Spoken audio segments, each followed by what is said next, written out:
નમસ્કાર મિત્રો, વિડીયોમાં તમારું સ્વાગત છે। વિડીયો આવે છે વલસાડ કપરાણામાં જોરદાર પવન સાથે કરા અને વરસાદનું આગમન થઈ ગયું હતું। વરસાદને કારણે સ્કૂલના પતરા પણ ઉડી ગયા હતા। કેટલાક મંડપોને પણ નુકસાન થયું। ઝાડ પડવાની ઘટના પણ બનવા પામી છે। અડધા ગુજરાતમાં વરસાદનો માહોલ છવાઈ ગયો છે। ઉત્તર ગુજરાત તથા દક્ષિણ ગુજરાતમાં ભારે પવન સાથે વરસાદ પડ્યો છે। વલસાડના કપરાડામાં પણ બરફના કરાઓ સાથે વરસાદ પડ્યો છે અને ઉત્તર ગુજરાતમાં બનાસકાંઠા, સાબરકાંઠા, ઈડર અને કચ્છમાં પણ વરસાદનો માહોલ જોવા મળ્યો છે। આ વિડીયો અંગે આપનો શું અભિપ્રાય છે? મોસમ વિભાગની જાણકારી મુજબ વરસાદનું આગમન થઈ ગયું છે। વરસાદ ભારે પવન સાથે પડવાની ઘટના બની છે। વૃક્ષો પણ ધરાશાયી થઈ ગયા છે।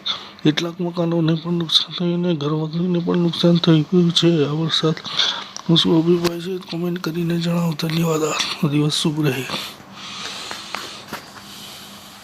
વિડીયો લાઈક અને શેર કરજો। ધન્યવાદ।